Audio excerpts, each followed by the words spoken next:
Welcome back, everybody.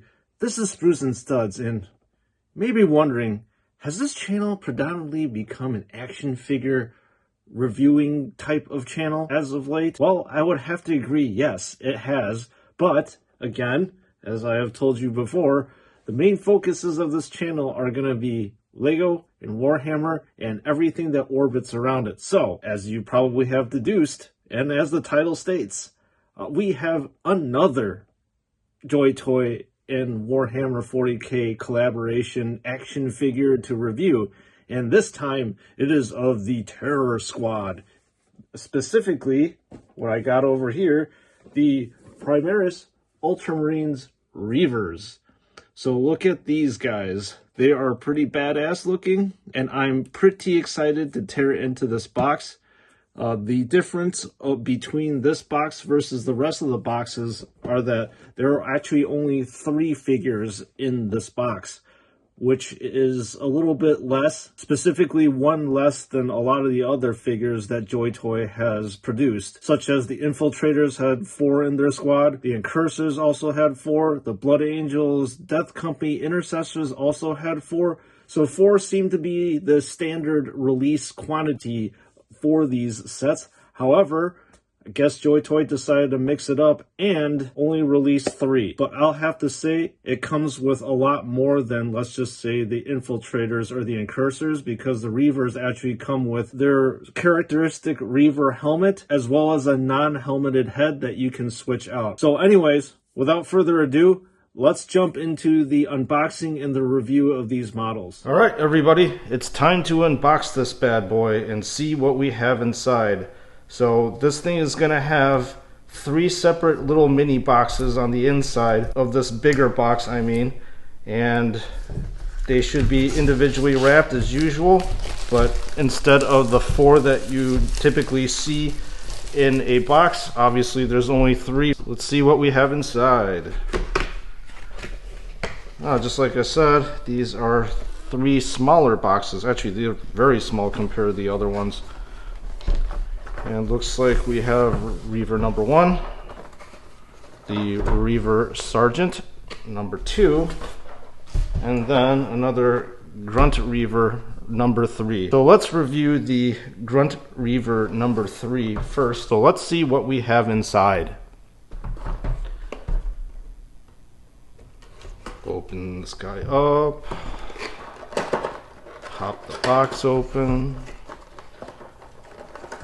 and voila, Reivers Number 1. Alright, there you go. Oh, poor Reivers Number 1. And we've got a lot of pieces that are flying about here as well. So this is the helmeted version of the Reiver that you're going to be able to swap out with non-helmeted version. They have the rebreather on right now. And then this obviously, well, it has the rebreather, except his face is covered by the top of the helmet. So let's take a look to see what's up with this figure. Now, as a lot of you know before, these heads can be easily popped on and off. So here's the Reiver with the helmeted version, and the Reiver with the non-helmeted version pops on and off. The figure has a full range of motion, or at least it should have a full range of motion, as you see over here.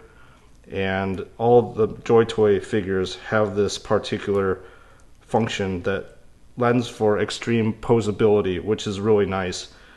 So the Reiver comes with a bunch of, I guess, extra bits and parts that you're able to swap in and out. So you have the combat knife over here that you can place, I believe, wherever you want, just like on the thigh over here. And then you can swap this out and put I believe it is a frag grenade. This is nice that it has, I believe this is a crack grenade, and this is another frag grenade down here to obliterate the Emperor's enemies. And then this is a Reiver with a regular backpack. Nothing really special about it. He's in his Phobos armor. So one thing that I realize and I see right now is that this version is not very highlighted. I'm not sure what's going on here. With a lot of the other JoyToy reviews that I have done, such as the infiltrators, as well as the incursors, as well as even the Primaris librarian and the Captain Gravis armor, there is a noticeable missing highlights on this one. I'm not exactly sure what's going on with this thing, because you usually would see a lot of highlights on the top of the armor, the Phobos armor over here. So I'm not sure what's going on. It's kind of disappointing that this figure does not have those highlights that you would normally see. However, you can tell that there still is extensive shading in between the armor plates over here, which is a really cool touch, and a lot of painters actually put the shading when they're painting these minifigures from Games Workshop. So that's pretty cool that you're able to swap things in and out here, just like you would expect. Here is the Bolt Carbine right here, and it is, well, it is semi-detail. There is some sort of dark washing over here to give a depth of shade. However, there unfortunately again is not a lot of highlights that occur on this gun for some odd reason. Seems to be devoid of the highlights that you would normally find, which is a bit of a surprise to me. I'm not exactly sure what the reasoning was. I actually like these models with the highlights. So let me put the head on. It looks a little weird without the head. Alright, so here we have Reivers Number 2, and let's see what's up with Reivers Number 2 that sets him apart from Reivers Number 1. So, Reivers Number 2, thankfully, has his helmet on, unlike Reivers Number 1 that had his head completely pop off. So it looks like the difference is, well, this Reivers has a lot more armaments, a lot more frag and crack grenades. It also looks like, I didn't know with the Reivers Number 1 that you were actually supposed to put the combat knife as well as the grenades on the back of it. I did not notice it, so that's why it came up loose. Ah, it all makes sense now. So this is what it was supposed to look like, Reivers Number 1, and then you weren't supposed to actually swap this stuff out for this stuff. You were just supposed to put it in the back like how it is right now, which is alright, very interesting, because the incursors as well as the infiltrators as well as the Blood Angels intercessors don't have this particular option over here. So anyway, again, very highly detailed model. I do like it. There are some paint oversprays over here, and it looks kind of dirty, but I think that that's how it's supposed to be, because I guess these guys have been on the battlefield for a while. There is, again, a lot of shading that's involved over here, but like I said, I'm a little bit disappointed that these action figures do not have highlights that you would typically find. As I said earlier, there's some overspray here, but these are just minor things that are a little bit of a bother that don't really kill the overall aesthetic of this figure. It's nicely shaded, this grenade, and there's a lot of good detail that goes into this combat knife here. So this is the grapnel launcher. Again, it looks fairly flat, as in there's not a lot of highlights here. As I said to you before, the highlights are noticeably absent, which is, again, a little bit disappointing and gives more character to the gun, and it allows it to pop out. So the grapnel launcher is supposed to help the Reivers scale buildings and stuff in the real Warhammer tabletop games, so it's nice that they included that over here. There's really nothing special about this pack, and it attaches by these two pegs into these two holes over here.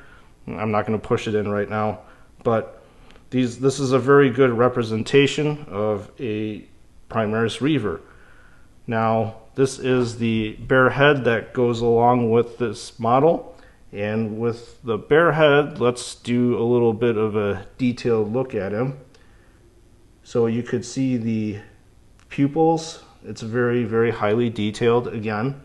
And looks like this has some surgical implants over here. There may be some missprays on this area, because this technically probably supposed to be silver, I'm assuming. But overall, it's nice to have an option of having a helmeted one versus a non-helmeted one. And these are options that you could not find on the Primaris infiltrators and the incursors. So it's nice to be able to swap this stuff out. So we have put aside Reivers number 2 with the Sergeant over here. So let's unbox the Sergeant and see what we have that's hopefully different from the rest of the other 2 Reivers, because this is a Sergeant and the Sergeant should have some extra stuff that goes along with them due to the Sergeant status. Ooh. So this guy is named, I don't know if Games Workshop is going to allow JoyToy to keep these cards. So this Sergeant's name is Gannicus. Okay, here we have the Reivers Sergeant. And as usual with the Ultramarines designation, the Sergeants have red helmets. They also have this special Sergeant icon on their pauldron. And this one comes with a few extra things. They have the Sergeant badging on the right knee, which sets them apart as well. Again, you can see the frag and crack grenades up top, which is a real nice touch.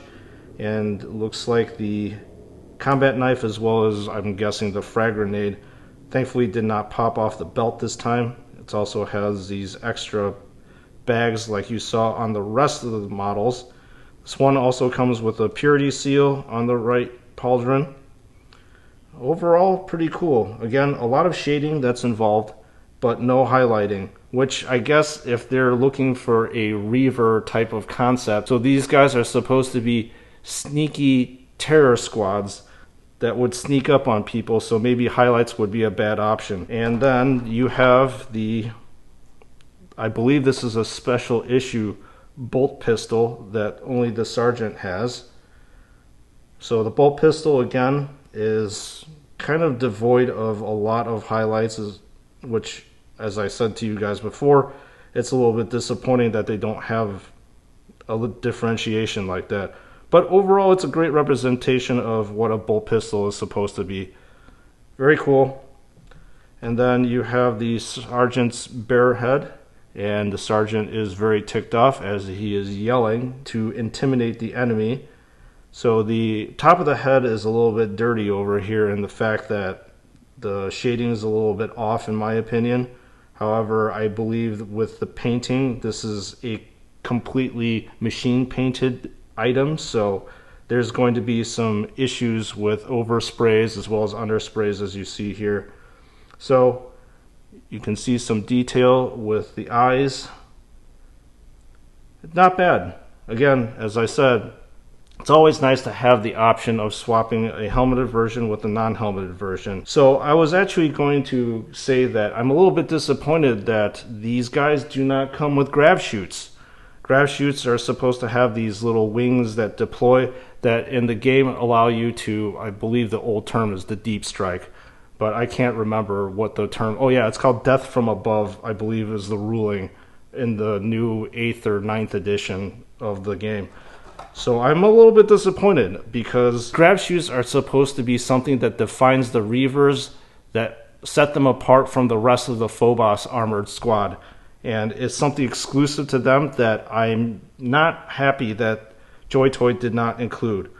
So in terms of detail and in terms of accuracy, obviously they nailed it spot on. So here are all 3 lined side by side with each other. Again, highly detailed models.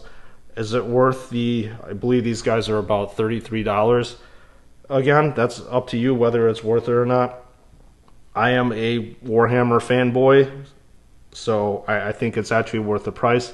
These guys are actually cheaper than their siblings because their siblings usually cost about $40 per model, and this is $7 cheaper. This is a very cool and very accurate representation of Space Marines, but I'm disappointed that they didn't have the grab chutes that were supposed to be included. I thought they were included. So this is Sprues and Studs, and I hope that you enjoyed this video. Please make sure to subscribe and then look out for other JoyToy Warhammer collaboration videos. So thank you guys for watching, and I'll see you guys in the next one.